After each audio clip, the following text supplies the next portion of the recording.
Hi, welcome everyone. I'm Chris Harmon, a library associate at the Bowie branch in Prince George's County Memorial Library System.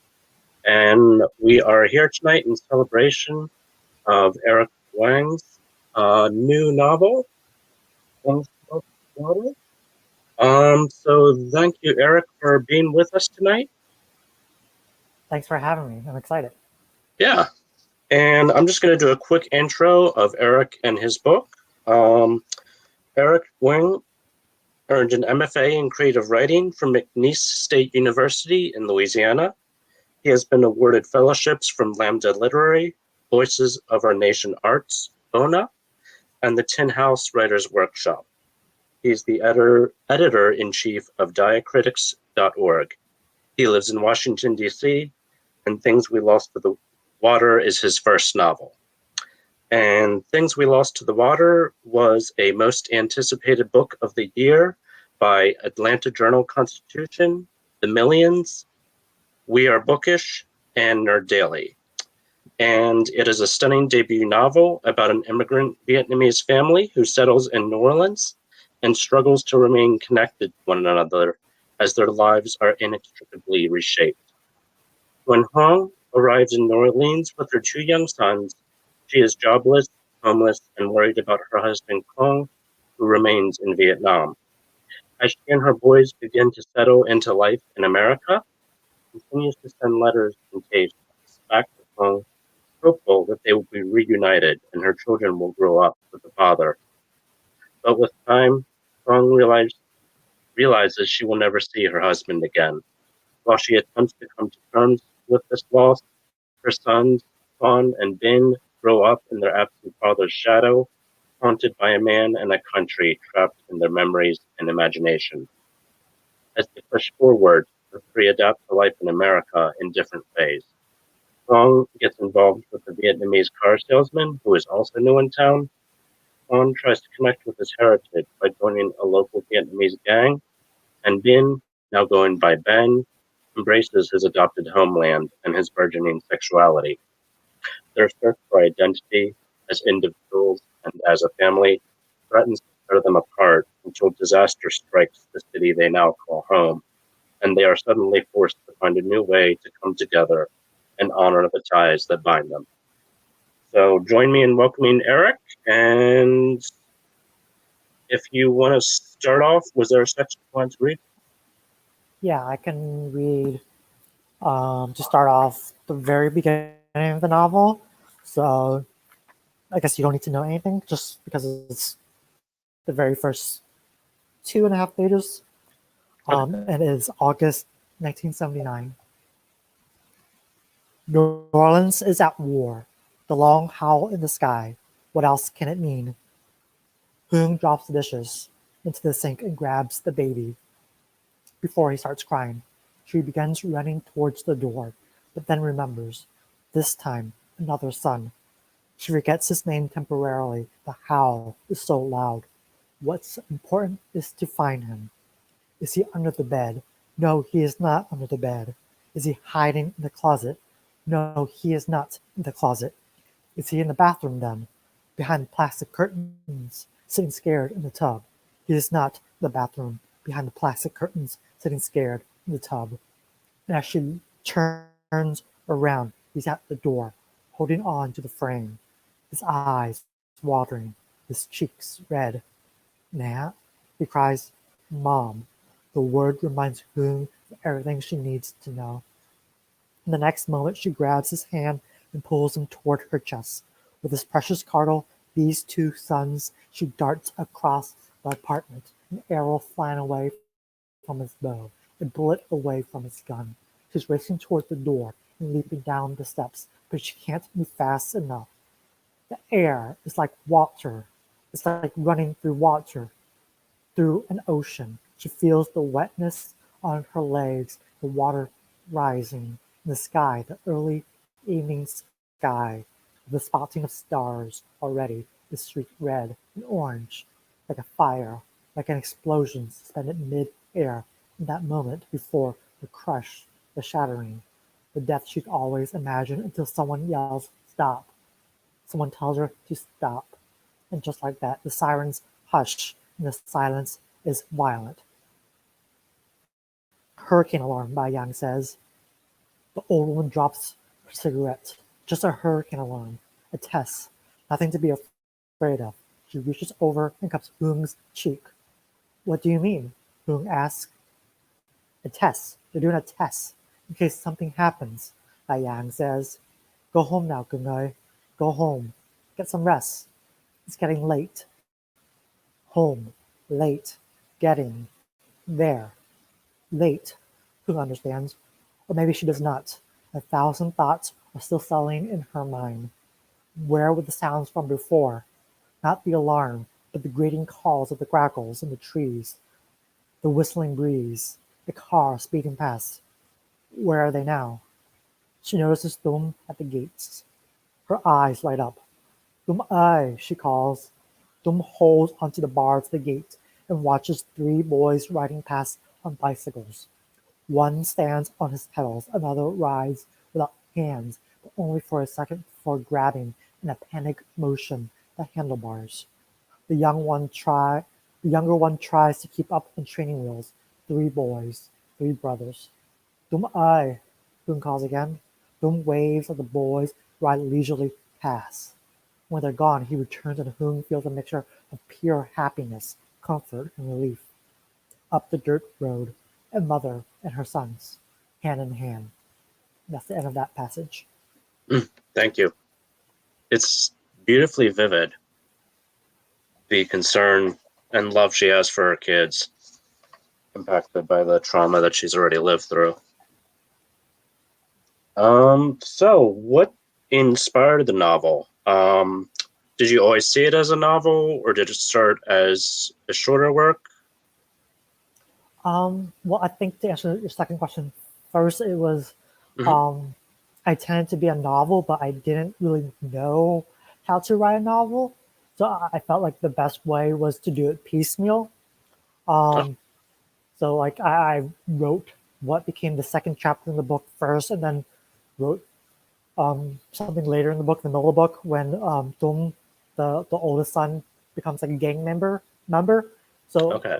I kind of jumped back and forth through time, and that kind of helped the writing of it because that kind of gave me the foresight to know where I was going, where I needed these characters to be within a given amount of time. So that was the way I wrote this novel, and I do consider it as a novel, even though it kind of skips throughout time. I feel like there's an arc to it, and I came about writing this novel because I was really trying to figure out how to write the stories of my parents who were refugees growing up. They didn't really tell me about anything about their experience as refugees, as people who fled Vietnam after the war. So I felt like through fiction, I get to some truth. So I began writing the mother's perspective first. In my head, it would be a whole story, a whole novel about her. But eventually, her sons, they kind of had their own voices, their own stories to tell, and they kind of just grew naturally into what the novel eventually became. Okay, cool. And I liked that you kept the focus on the Vietnamese American experience in the aftermath of the war instead of inserting or referencing the very kind of oft used American point of view, like a lot of novels and documentaries tend to do. And light of that decision of, like you said, telling a fictional story from the point of view of refugees like your parents, was that a conscious decision to, solely focus on and completely not do the traditional American point of view? I think so. I feel like as a Vietnamese American writer, like from the starting point, I'm kind of writing against a more Americanized, westernized version of the war. I mean, like growing up, I didn't really have any of those Vietnamese American stories about what happened during the war and what it meant to flee after the war.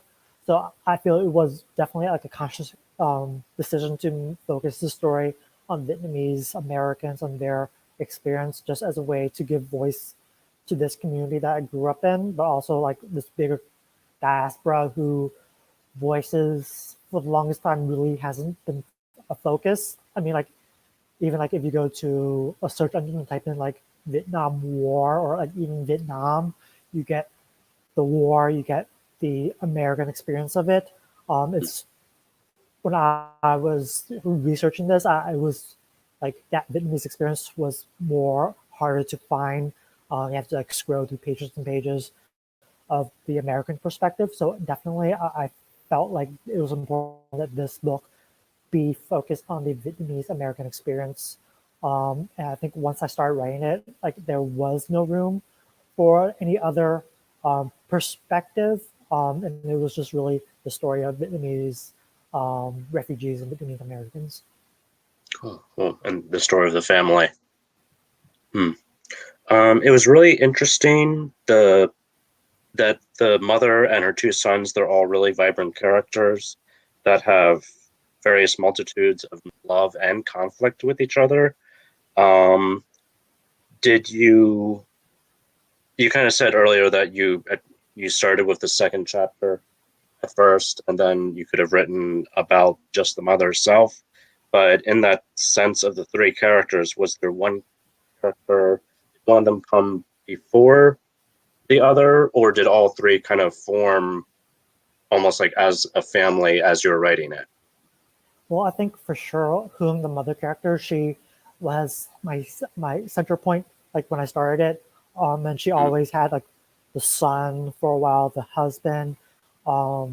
She wasn't like I think in my first draft she wasn't pregnant with the second son, but I felt like it would need to be like a family story, and I felt like that the sense of um how do I say a sense of family wouldn't be as strong with just Hoong's perspective. So I felt like I needed more perspective. So I had her sons, both Tuan and Ben, eventually. But I felt I've always really gravitated towards Hoong because I felt like she's the first character I written. So like for me, like she's the one who always pops in my mind first when like I think about this novel. The person who I gravitate towards, and I feel like the person who in my head like is the most fleshed out because I feel like I spent more time with her just because Okay. like this was like her novel in the first place, and her sons weren't like necessarily supposed to be in it really, or at least their Mm-hmm. voices, but it didn't turn out that way. So I think like I do like find myself like coming like liking each character, but I feel like Huong is always that center point that I gravitate towards too whenever I'm talking about this novel. Okay, cool. Thank you. AIVL says they can definitely relate with having immigrant parents with rich histories who didn't talk about their stories much. Um, and as she asked a question in the comments, we actually will come back to that question, AIV, definitely later on. And I guess also what I'm wondering is um, all three of the characters, the mother and her two sons, they all have kind of a rift with each other, whether it's the secrets that they keep from each other or the incomplete histories that they haven't revealed to each other yet within their own lives, whether it's Huang's memories of Cong from Vietnam, and then Tuang's secrets of the gang that he joins, and then Ben's secrets and who he falls in love with later in life. And can you speak on that? The kind of bind and conflict between the three characters? I think first of all they're bound not by just like blood, but they're also bound like by experience. They all kind of were there when they left Vietnam, even though like Ben he has like no memory of that. He's part of that refugee diasporic experience. So I think that really bonds them. But I think what kind of tears them apart, or what the friction, I guess, is the better word for that, is like, I guess, the way they view leaving that past behind.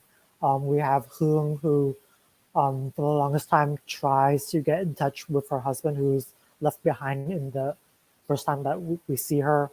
And eventually she makes a decision to kind of move forward to kind of erase that past. Meanwhile, her first Anton, he sees he kind of remembers his past in Vietnam and he tries to find ways to grasp that past.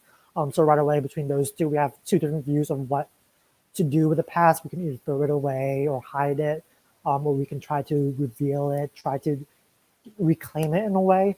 And then we have Ben, who kind of doesn't really want anything to do with the past, well, at least at first. And he kind of just moves forward without trying to remember the past at all. So I think, like, throughout writing it, I felt like a metaphor could be like the past is like this box, and like what do you do with that box? And one character wants to like shove it in the closet and put it under clothes and not look at it, but wants to know it's still there and it's still safe.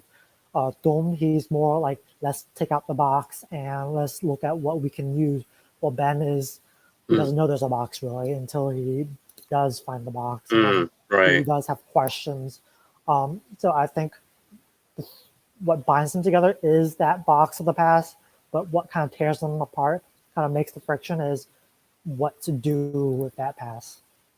Mm-hmm. Yeah, and it was really compelling to me the way all three are kind of haunted by Cong, the father, whether it's Huong's lovely memories with her husband in Vietnam, and then Tuan was the son that does have faint memories of him, but he's still trying to kind of remember, are these real memories that I'm remembering, or is it just kind of the haze of childhood? And then Binh is his father's almost like an imaginary story. He knows what his mother and his older brother have told him about his father, but he's still just like, who was this man, because you never talk about him. But then you still want me, it's definitely from the mother's point of view, she's always telling both of her children, if your father could see what you're doing now. And definitely from Ben's point of view, he's kind of just like, well, show me this father that you keep putting me up on a pedestal towards. Yeah, and in that sense, Huong's relationship with two relationships with Ben in the novel, with Cong back in Vietnam, and the very lovely scenes they have together, and the love they share, and then the kind of edged humor when their life starts to be torn asunder, as the war grinds on and the political parties change, and then the kind of horror of having to flee the whole life she's known. But then the flip of that being her later relationship with Nguyen, the used car salesman, who he's not as idealistic a figure as Cong was, but he's much more, I don't know, the way you wrote it, I thought was very interesting. He's much more of a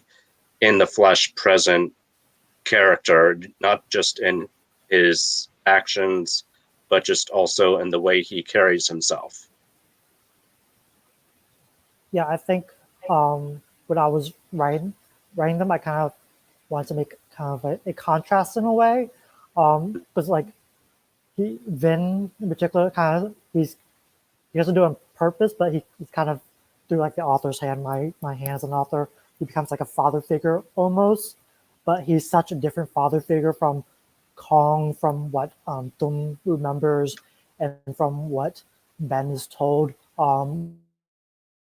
The Cong, the father, is intellectual and idealist. The mother keeps on saying your father wouldn't approve of this because he has X, Y, and Z ideals.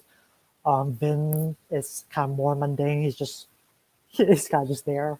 I feel in a way, and I kind of wanted them to be contrasted because I guess just different types of fathers, but I also wanted him to be part of Huong's life in a way that she's settling into life. She no longer has that life she has of like fleeing about in Vietnam, fleeing the country that she has with Cong, because in the beginning novel she's in Saigon, but then she fled to the countryside with Cong to live there for a while until eventually they escape. Meanwhile, Vin, he has a very like kind of boring life. He eventually does lose his job, and he's just kind of like at home all the time. He doesn't really see a lot of action compared to the other characters.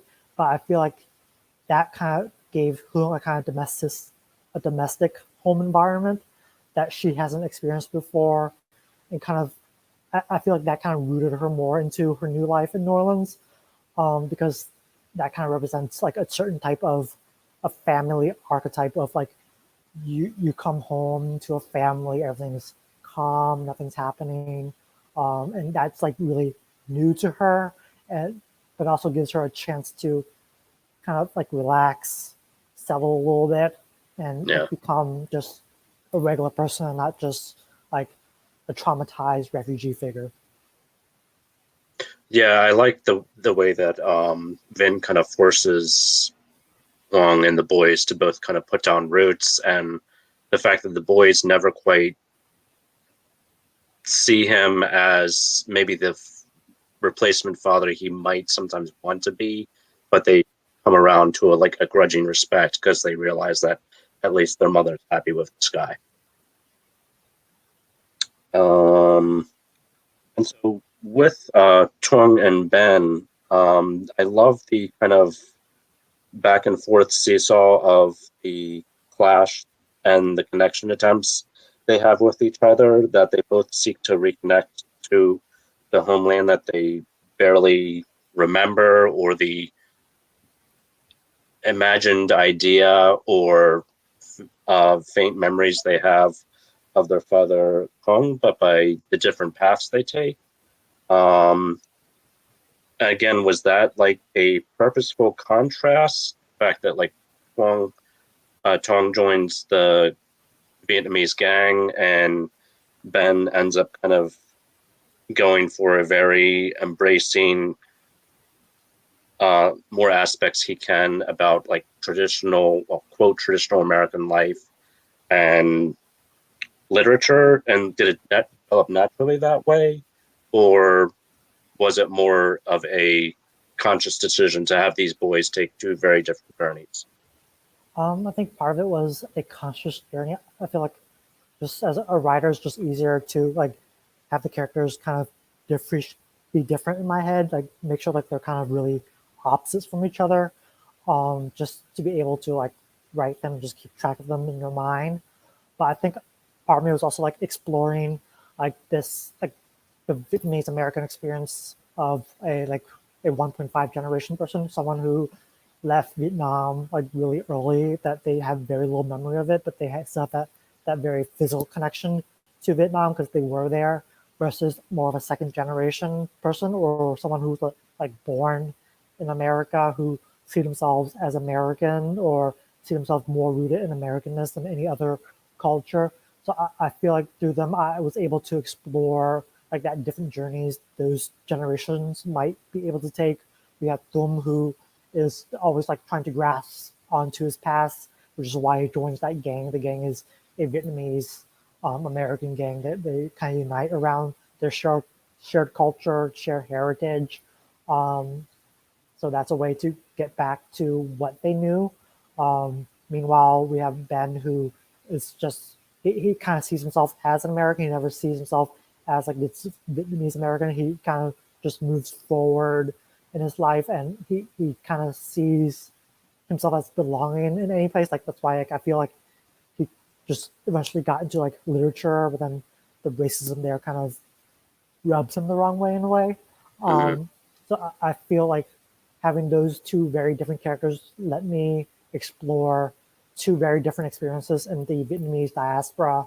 One of someone who is trying to make sense of the past while also trying to figure out how to um, like find roots in a new place, versus someone who only knows one place and trying to be a person in that place, but also kind of feeling that rejection at times of being a person in an Asian body. Like I said, I guess that's a way to make sense of that. Okay. Okay. Yeah, it was. I was thinking back too. It's interesting the way later, I don't want to spoil anything, but later in the novel where in their youth, Tuan and Binh have a really kind of a contentious relationship that's really just kind of the various maybe secrets that the mother has kept from them, but it's also just the usual sibling kind of older brother, younger brother rivalry. But the way that later in the novel, Tuan becomes very kind of the more embracing protector of his brother, not physically and emotionally. But then I was thinking back to his interactions earlier in the book with shortly after they've moved into the Versailles apartment complex, where he meets, I think I'm blanking on the name. Was it Din, the Yes, half Vietnamese, half black child boy? Okay, yeah, and the way Tuang's interaction with Din, and where he kind of meets someone else who at first he thinks this is someone that shares the Vietnamese experience with me, but then he slowly realizes this is someone through American racism is even more on the outs than he is as a refugee from another country.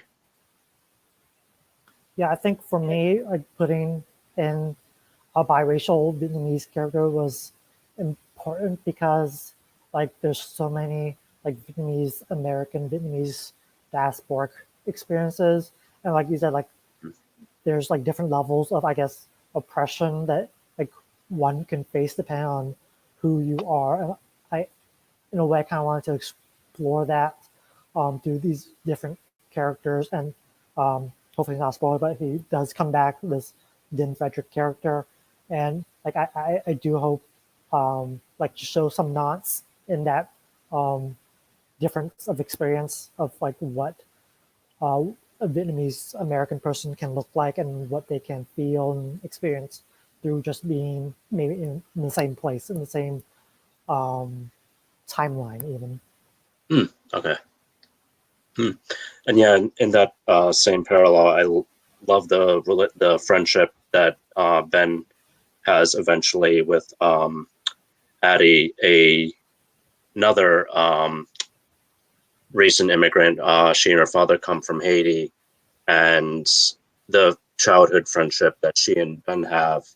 And then again, not to spoil anything, but the relationship she has later in the novel with another character, that was always a delight to me. And I think I was actually very lucky. Eric let me read a draft of the novel several years back. I think back when it had a different title. But I always remember that the relationship that Addie has later on in the book, I was always like, I want to see a novella of that relationship, like a spin-off novella or something. Could be. Yeah. I guess like I feel like my characters could have like after their stories done in this book, I feel like they kind of live on in my head. I feel like for me, like the book is done, but like it definitely like I could imagine where they go after the book ends, which is like a different feeling. Like I've never like finished. I mean, this is my first book. Like I never experienced like I wouldn't call it like a longing, but it's kind of a longing to see where they go to next and just imagining what happens to them. Mm-hmm. Yeah, I think it works really well within the novel itself too. You don't like really restrict the characters to this is the solid ABC, beginning, middle, and end. You let them, and like I like the way you fragment through time, so you see them at different points in their life, and you kind of know that maybe some stuff happened in between the points that you didn't see, and then you know even by the various end of some chapters, and then even by the end of the novel, these are still people with full lives. Lives are going to be going on after you close the pages. So there was also early in the novel, we see Huong's very passionate rejection of ideologies, both the communist overtake in Vietnam and then the over proliferation of the church in New Orleans. And then later, Ben kind of embraces ideologies, whether it's literature in school, and then his own different take with communism in his early 20s. And did you kind of want to explore both the allure and the letdown of ideologies, or am I reading too much into that? I think that's a good reading of it. I felt, yeah, I think part of me wanted to explore like what ideology would mean to people. So like from like my experiences, like I know like my parents' generation are really like they would be like anti-communism, like they feel like they've seen what it could do.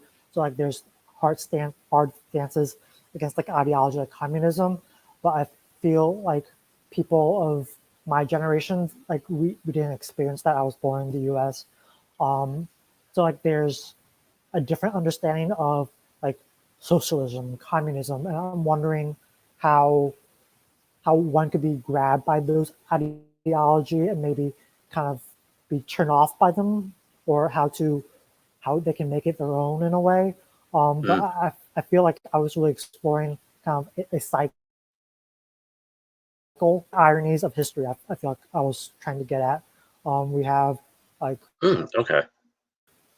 the mother who like leaves because of communism, but then kind of like in the karmic payback kind of way, her son gets involved with communism, and like I think just that kind of interests me the way like just stuff happens like in circles. It's time is like a cylinder. Just Mm, yeah, I'm not sure where I'm getting at, but I feel like just the way we see the same themes throughout history, the same things happen, but in slightly different ways. And I felt like having like the ideology there and having it kind of evolve through time through the characters really shows how history kind of does repeat itself in a way. A character does say that history yeah. repeats itself.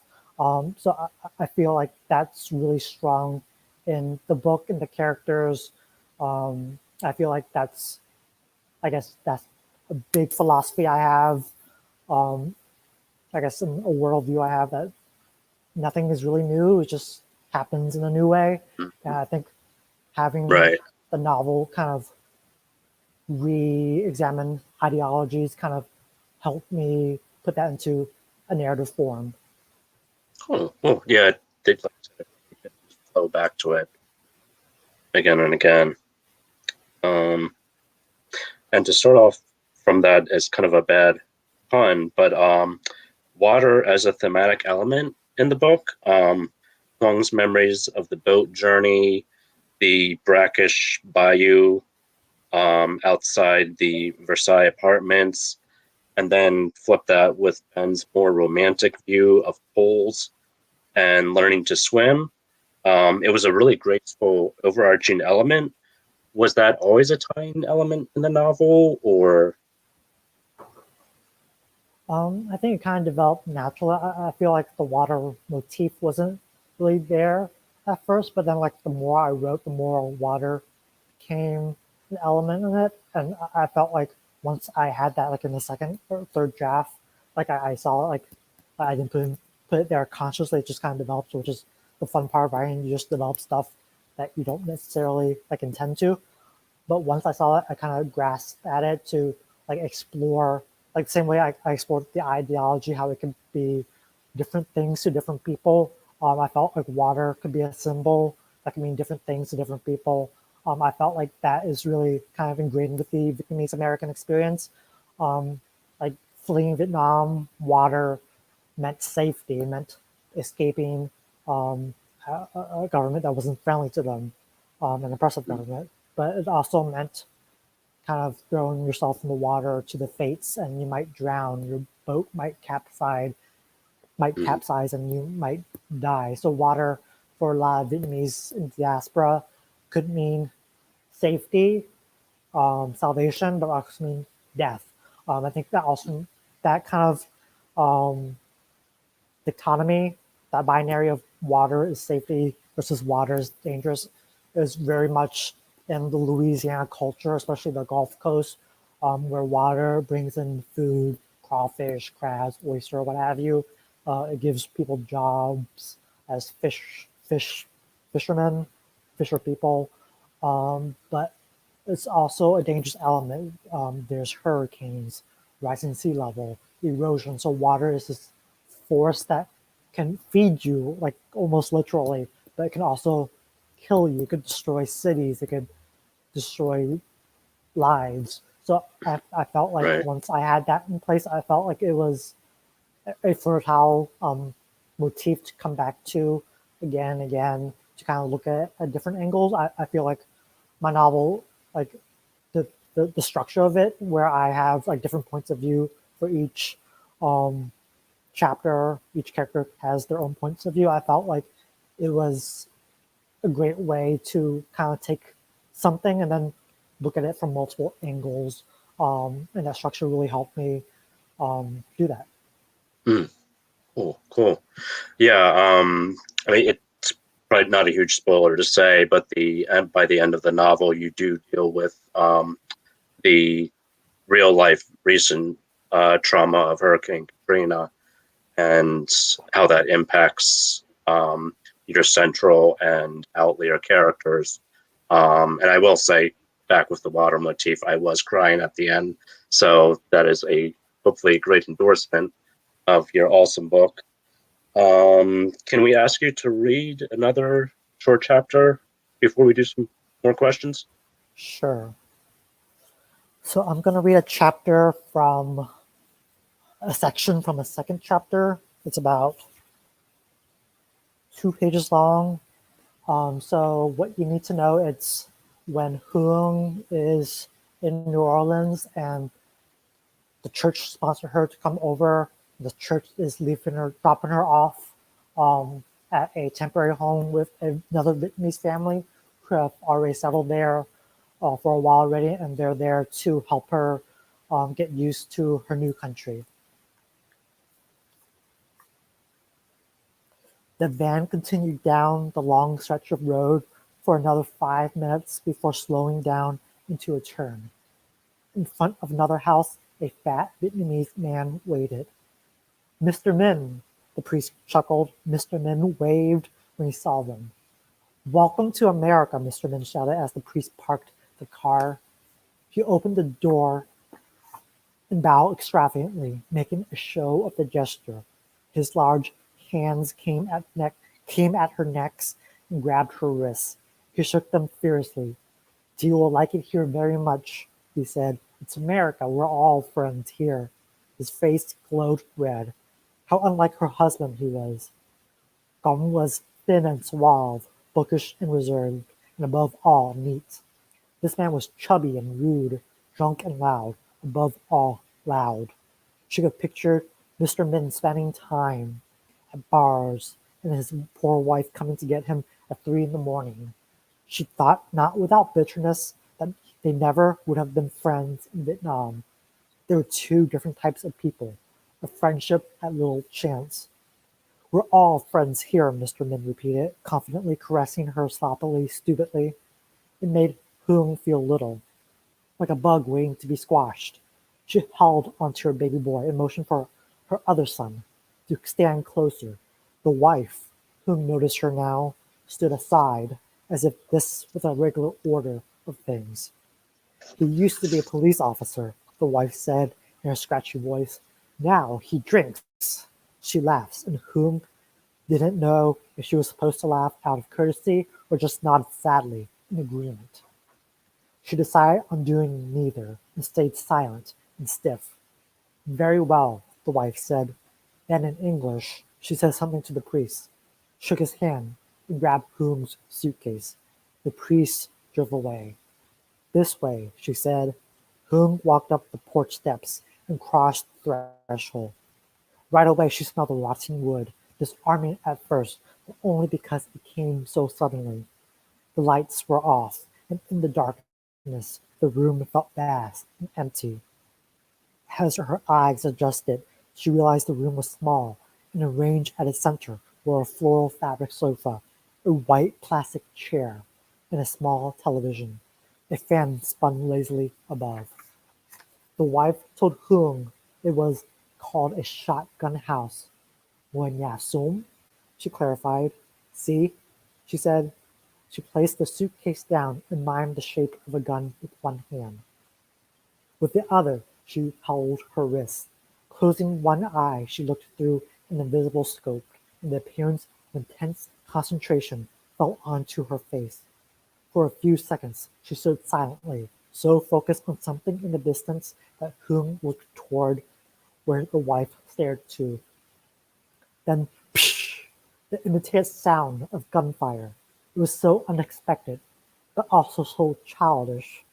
Huong jumped back and felt stupid for doing so. Like a child tricked in a schoolyard, she immediately hated the Mins, their poverty, their obnoxiousness, their immaturity. See, the wife said, a house for guns. She made the motion of dusting off her hands. But you don't have to worry about that here. No war. Not here. Not ever. Of course, said Huong, composing herself. That's all in the past now, the wife said. Yes, said Huong, the past. Just stay out of the doorways to be on the safe side. She broke out into a cackle, though Huong didn't find any of it funny. Nothing in America was funny. And that's it. Thank you. Um, so as we are coming in the closing months of Asian American Pacific Islander Heritage Month, are there any other Asian American writers that you love or recommend? And then also, what can libraries do to further champion Asian American and diasporic literature and customers? I think the Asian American writers that I would recommend are some of the like classics to me, like Lan Gao. She wrote The Monkey Bridge. She wrote The Lotus and the Storm, and the new memoir from last year. Mm. I forgot what it's called. I'm sure if you search her, you'll find it. It's a dual memoir by her and her daughter. Oh, wow. I also recommend Dao Strom. She's written some novels, but more of her new stuff is more like hybrid nonfiction poetry, and I think her last one came like with an audio component with songs. So she does like really cool stuff if you're more into experimental kind of works. I also recommend. I'm reading Lee Ki Tran's current memoir, House of Six. It's not out yet. I think it's out next week. But it's a great memoir of a younger refugee who comes to America. She settles in New York, and unlike the writing, the Vietnamese American writing before her, her writing's more about her experience as a young child who made the trip over to America in the 80s or 90s, I forget. But she's more aligned with Dum's, the eldest son's point of view in my book. So it's very different from, if you read a lot of Vietnamese American stuff, it's very different from what we've experienced in other memoirs before, just because she's much younger. Other than that, I think what libraries can do to highlight like Asian American voices would be, I think, a great way is like displays. I feel like whenever I go to the library, like I always like my eyes are always drawn to displays, and that's a great way to just like know what the librarians there recommend. Like if I see a display, I feel like I can trust those recommendations because they're from like my local librarians. I can really like I know I'll get a good read. So I think that same level of trust is usually with a lot of people who go to libraries, and like they're there to not only check out the books that they know they want to read, but they're also looking for recommendations. So like that would really help lift the voices of Asian American stories. Oh, cool.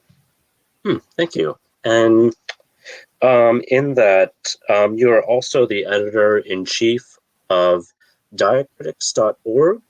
Can you speak about Diacritics to those of in the audience that might have not heard of it before, and what it's doing for Vietnamese and diasporic writers?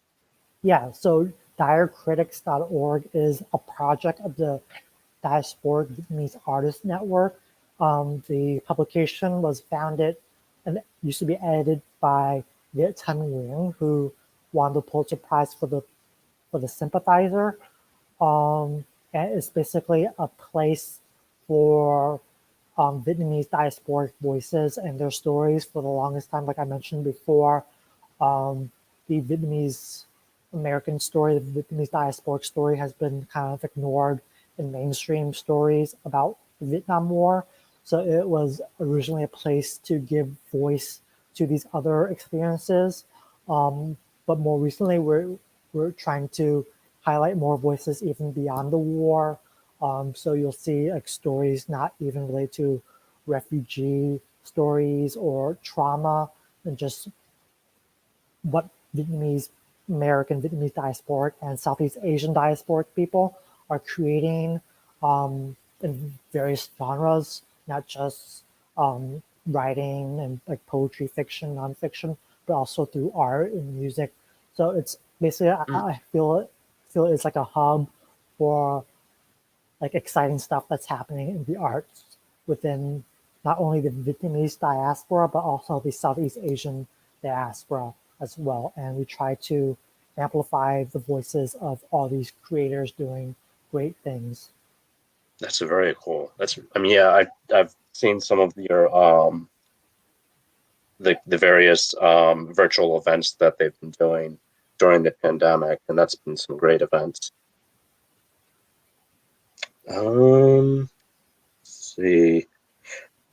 So, and you also went to McNeese University in Louisiana. Is there a specific area or place in Louisiana that kind of sparked your interest? And did it have any connection to deciding to write about the Vietnamese community in New Orleans? I think I kind of fell in love with New Orleans before I made the move to graduate school there. Okay. Like I think a year or two before I eventually went to graduate school, I visited New Orleans, and I kind of just fell in love with like the area. So like in my mind, I wanted to apply to grad schools in Louisiana. I found my way to Lake Charles, which is on the southwest of Louisiana. It's about 30 miles, 30 minutes away from the Texas border and about 3 hours away from New Orleans. So while I was in Louisiana in Lake Charles, I made a lot of trips to New Orleans. And from my trips, I learned there was a Vietnamese American community there. And I kind of just found myself there a lot to do research, just talk to people, get to know them, get to know the Oh, cool. space. And from there, the novel kind of developed more. Hmm. And I feel like New Orleans really definitely inspired the novel, but also my time throughout Louisiana and the like Lake Charles and also Cajun country, like Lafayette. We have Cajun country, which is really all of South Louisiana, Southwest Louisiana, and just the culture there, the mix of like Cajun culture, Creole culture, um, Native American cultures, and the nature there as well. It's a very beautiful space. So that all informed my writing of the setting that you eventually see in Things We Lost in the Water. Mm, mm. Cool, cool.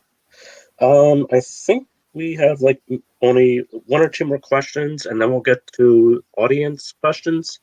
Um, Kind of just another quick wrap up thing. I think I was able to combine a few questions, but in light of in celebration of next month being LGBTQ Pride Month, are there, well, one, you got a great social media kind of hype spotlight on the scene of Ben's first queer kiss, and I'm curious like what your reaction was to that. And also, are there any other queer writers or books that you love and recommend? Um, I guess the reaction to that kiss, people have told me how much like I guess it touched them or inspired them or what have you. And I guess that's a good thing. I feel like a writer, you don't really expect people to like grasp onto a scene, but I felt like that scene was written like very differently. Like it's like a paragraph Mhm. by itself. It's in a different tense, and doesn't even follow like regular grammar rules. It's really poetry inspired.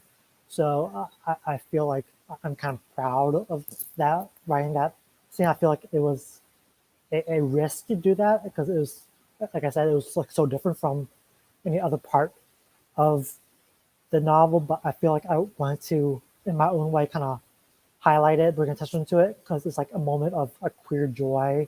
Um, I feel like a lot of times we hear about like queer drama or just trauma from like, about like minority experiences, and I try in that case just to highlight like the kind of joy and queerness, and also like throughout the book a joy in being like Vietnamese American, being Asian American. I think even though the story that I tell is kind of rooted in trauma, the lives of these people are not just trauma. There's Yeah. happiness to it, and I feel like it's very important to show that. So I guess the writers I recommend, like off the top of my head, like Garth Greenwell is a really good writer, very sensual writer. Really, like I feel like pushing boundaries of like fiction. Like it kind of helps that he was a poet beforehand, and I Mm. feel like my own writing, like on almost a line by line basis, is kind of influenced by his writing because I know I was revising when his books came out. Um, Justin Torres, his writing is also really inspiring to me as well. In terms of books I'm reading right now, I'm reading, let's see, got it on the side right here. I'm in the middle of this book, Uh, The Natural History of Transition by Callum Angus, which is a book of short stories, kind of magical in their exploration of transgender identity and experiences. And I just got this the other day, which I'm really excited about. The Atmospherians by Alex McElroy. mm. He's a non-binary writer, and it's sounds like a wonderful novel. I haven't started yet, but like I'm so excited. It's about um, like a social media influencer who decides to do like this kind of rehabilitation camp or Hmm. center for like toxic males and toxic masculinity, and Oh, like nice. things don't go well, and I'm just really excited to read it because it sounds like awesome and It really sounds fun. relevant. Yeah. Yeah, so like I'm excited about that. So that those are like I think books that you should pick up coming for Pride Month. Yeah. Cool. Cool. Okay. Let me scroll back a bit. We Eduardo Corral said wonderful rating. Thank you for dropping by, Eduardo. And yes, Tay Ivy's earlier question. Um, I can definitely relate to having immigrant parents with rich histories who didn't talk about their stories. And their question was, what books influenced your writing, and what are your favorite books? So I guess Tay, you're asking more in relation specifically to his novel. Um, so I could say like more generally books that influenced me that really had, I guess, a hand in development of my own novel was like books like um, Hala Ayan Salt Houses, which is also about a family of refugees. In this case, it's a family of Palestinian refugees who flee in the 1950s, and they're kind of scattered throughout like Syria and Jordan, and about their connection back to Palestine, and how like the family connections kind of develop, kind of stretch, kind of come closer throughout the years, which I feel was really relevant to what I was trying to do. Another book that was really inspirational for me was The Dew Breaker by Edwidge Danticat, which is about, I guess you could call it more of, I guess you call it work fiction, kind of works both as a novel, but also a short story collection. Is about, if I remember correctly, about an executioner in Haiti and about all the families that he kind of influenced through his actions. Some of them are like refugees in a way who moved from Haiti to like New York and their experiences in that. Um, and Louise Erdrich is always an influence, specifically um, love medicine, which I felt Okay. really guided me through its exploration of history and family as well. In terms, another book, I guess I feel like I could go on and on, but the last one would be The Yellow House by Sarah Broom, which is a memoir. The only book that I know to mind that also explores New Orleans East, which is a really underexplored area of New Orleans. It's like the eastern side of the city. It's kind of underdeveloped away from the city, even though it's within city limits. And she Mm. really draws a great picture of what it is to be in the East, where um, my characters and things were lost to the water, they settle, and where the Vietnamese community in New Orleans settle as well. Wow, cool. Yeah, I read The Dewbreaker years back, but I remember it being very powerful. Abiola Johnson, thank you for your great presentation. And could you share a little about your writing process, routine, and also let us know what, if you can, what are you working on next? So my writing routine, I think um, I try to set time on the weekends to do writing. So writing can either be the actual writing, like typing something out or writing it out by hand, but it could also mean just like thinking through story ideas, outlining, um, reading for research. I think all that goes into writing. Writing is not just the process of putting words to paper. It's about making ideas. It's about researching the idea, especially in my fiction, which is like realism based on kind of rooted in true events. I feel like as a writer, I need to get those right, even if I am writing fiction. So all that goes into my writing. I try to write like on the weekends, set aside a couple hours a day on the weekends to write. I know like some writers who make it a habit to like write every day. I'm not that type of writer. I feel like my brain can only take so much of being inside my own head to write something Mhm. that like I have to have escape. So that's where like other stuff in my day comes in, which is kind of an escape from the work of writing. In terms of what I'm working on next, I'm working on another novel, but I'm not telling anyone just in case like that novel doesn't go through or something changes, and I won't disappoint anyone if I say it out loud first. Um, but yeah, That's fair, yeah. And April B, thanks BGC MLS for hosting the event. And thank you to Eric for taking time to tell us about your novel, your writing process, and for all the great book recommendations you've given us tonight. And Tay Ivy also asks, what was the road to getting published like? so how I got published was I wrote the manuscript while I was in grad school. I completed like multiple versions while in grad school, and I got to a place where I could submit it as a thesis and graduate. After I graduated, I did some more drafts of it, like many more. I think in total, I had like 7 drafts made. Eventually, when I thought it was at a good place, I sent out query letters to agents. Um, how I selected agents to send them to was I looked through like agents of writers I admire who worked kind of aligned with my work. So the way I did that was usually in acknowledgments. One of the names is usually the agents, and that's how I kind of made my list of agents who I felt would be responsive to my work. And I sent out query letters, just think of it as a cover letter, like you do for a job, but it's trying to sell your book and why people might be interested in it. After multiple attempts, some interests in agents, some agents weren't really interested in it. They passed on it. One finally liked it, and I signed on with her. I worked with more edits. Um, Eventually, that was shopped around to publishing houses. Publishing houses see if they liked it or not. There were some rejections. Some people liked it. And then eventually I picked a publisher who I felt had the same thing in mind in terms of publishing, what the story was. And then I went with Knopf, which was really a great experience working with their editor to get the book edited once again.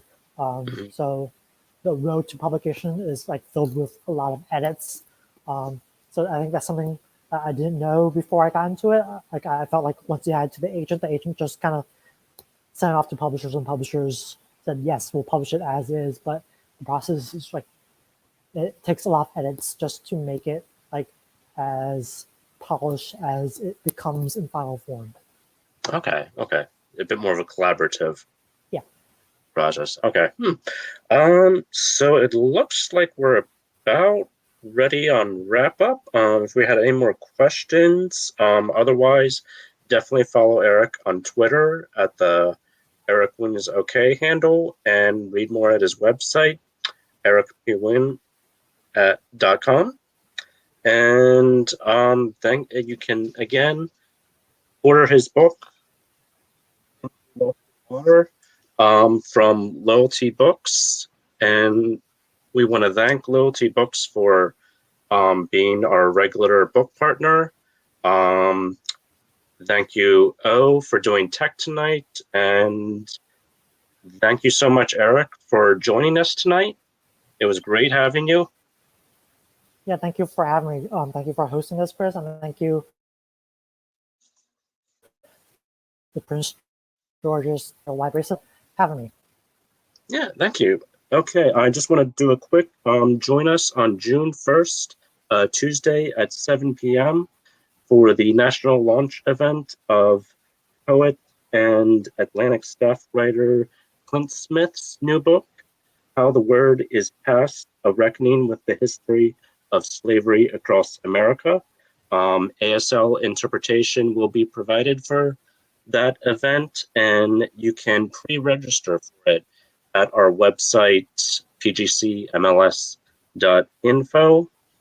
And you can also, again, pre-order through Loyalty Books. The book, I think, will be released the very day we're having the event, June 1st. So thank you again. Thank you again, Eric. It's always great to see you, and I hope everyone has had a wonderful night. Thank you. Bye.